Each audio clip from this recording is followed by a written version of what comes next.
Star Wars The Rise of Skywalker is now just 20 days away from its official release by Disney, Lucasfilm, J.J. Abrams and crew, as well as creator George Lucas. That is all set and ready to end the Skywalker saga and the sequel trilogy itself. This is Mike Zero. Make sure to subscribe if you're new to the channel for future Star Wars content. Now, one thing about Episode 9 that a lot of fans are very curious about is exactly how J.J. Abrams is going to utilize the entire movie, and exactly how it's really going to tie directly into the prequels, the originals, and other forms of canon and Star Wars lore that falls under Disney.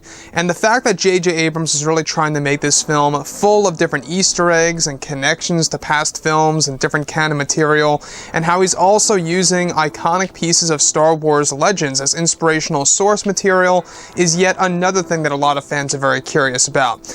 Now, I have expressed my concerns about this film based on specific decisions that they have done, with Episode 9 through all the different reshoots and the rewrites, etc.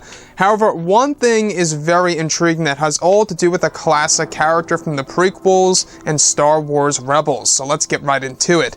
Now, what's really intriguing about all of this is that, of course, one of the shot descriptions consisting of a sequence where it's explained that while both Kylo Ren and his Knights of Ren make their way to a hidden world over in the Outer Rim, this is said to be the place in which they hunt down a clan to obtain Darth Vader's Wayfinder device. It's explained that this Wayfinder device of what Kylo Ren is actually able to find is what actually was created by Darth Maul when he was the leader of Crimson Dawn during the events of Solo: A Star Wars Story, and that he actually acquired this as well as with Kira, as well as Dryden Voss, where they lost the Wayfinder device to the Empire that was stolen by a bounty hunter, then later gave it to Darth Vader, in which Darth Vader held on to the device in secret for years from Palpatine before his death, where it's explained that Darth Maul developed the Wayfinder device over in one of the Dark Temples in the Outer Rim, which is said to be the one on the same world that Kylo Ren and his Knights of Ren go to, where they wipe out the clan guarding the Darth Vader Wayfinder device. Now, Darth Maul was said to know the hyperspace routes to the unknown regions for quite some time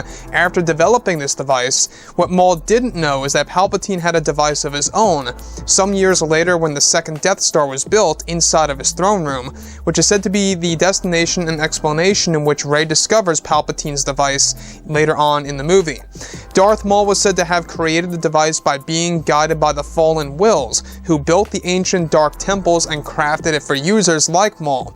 This was described to actually be the most valuable device that Crimson Dawn owned that was stolen by a bounty hunter affiliated with the Empire. Now, it's explained that once Kylo obtains the Wayfinder device, in present time, he is said to activate it, which projects a hyperspace route to an ancient dark side temple that Darth Maul put into the device years ago before his death. The map is said to lead to an ancient dark temple that once belonged to a powerful Sith Lord, that is now the home of Emperor Palpatine, and that Palpatine's new throne dates all the way back to the days of the Old Republic.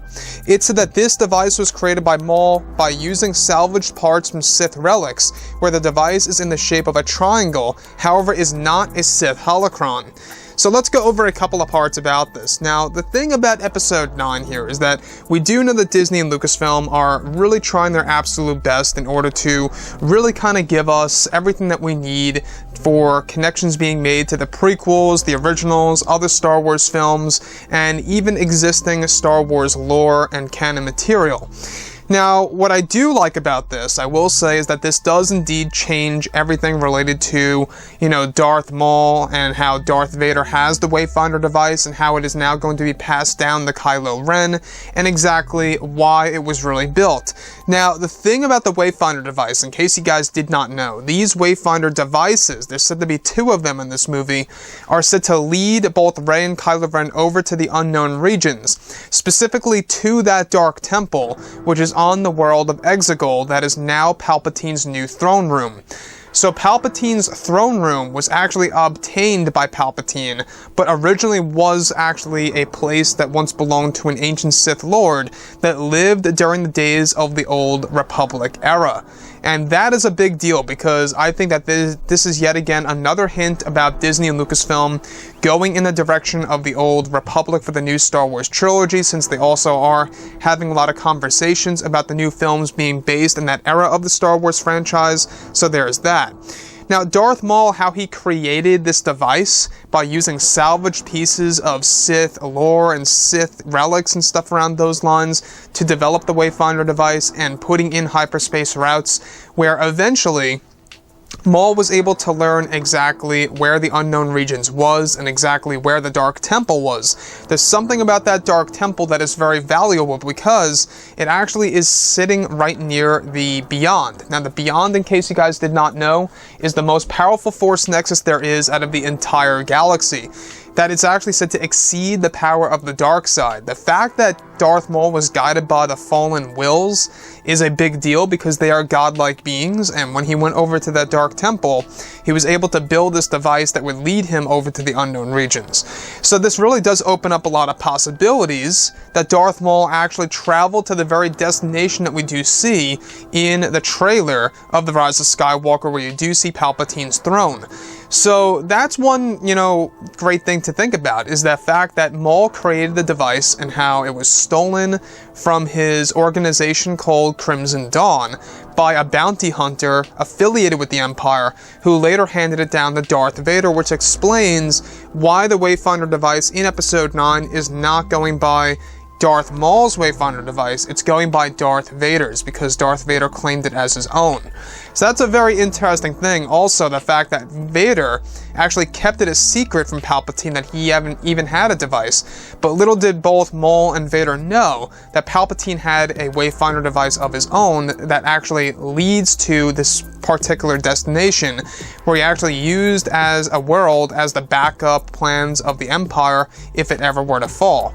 Now, what I like about this too is that this is heavy on the Star Wars lore, it's heavy on Sith lore, and it gives you a little bit more of an idea of what Darth Maul was really protecting during the events of Solo: A Star Wars Story. I know a lot of you guys are going to be like, wait, isn't Darth Maul dead? If you guys watched Solo: A Star Wars Story, at the very end of the film, Darth Maul is alive. If you guys have watched Star Wars Rebels, Darth Maul is alive. So Maul, in case you guys did not know, lived after the events of Episode 1, The Phantom Menace. He did not die. However, he did die on Tatooine when Luke was around a couple of years old in his childhood, where Maul died by the hands of Obi-Wan Kenobi on Tatooine. So that's a very interesting thing, though, is that this was created and protected while Crimson Dawn was a thing during the events of Solo: A Star Wars Story, which, by the way, was some years after the events of Revenge of the Sith. So Solo is in between, by the way, episodes 3 and 4. For a lot of new fans and casual fans out there that don't really understand the timeline, it is a very interesting part, the fact that they are tying things now even into Solo: A Star Wars Story, lightly of course, how this also kind of goes into how this Wayfinder device that Kylo Ren finds was really originally an object that once belonged to Darth Maul. And it really does change everything, because it changes how Palpatine, didn't really know about this device, and how Darth Vader kept it a secret from Palpatine during the events of the original trilogy. It really does change a lot of aspects. The fact that Vader knew how to get to the unknown regions during the events of episodes 4, 5, and 6 is a big deal. And the last piece I just want to tap into here that's really impressive, I will say, is how Kylo Ren is actually said to activate the device. It really makes you wonder, how would Kylo Ren know how to activate the device? Well, that's most likely because he has been training through the ways of the dark side and has been training himself through the ways of the dark side in a very unique way that allows him to unlock the hyperspace routes within this particular device by using the Force. It's kind of similar in a Sith holocron in a sense, because you got to use the Force to activate this thing before putting it into the ship. So I think it's going to be very interesting to see on the big screen exactly what that's really going to look like. And I think that this also plays a role into how Rey finds Palpatine's Wayfinder device, because that's actually said to be in the second Death Star, specifically within Palpatine's old throne room, where we saw that actual environment in the new trailer. So anyways, guys, drop a comment below. Let me know what you think about all this in the comments. And if you guys did enjoy the content for today, do make sure to drop a thumbs up on this video to support the channel. I thank you all so very much for the kind support, and I'll catch you guys next time.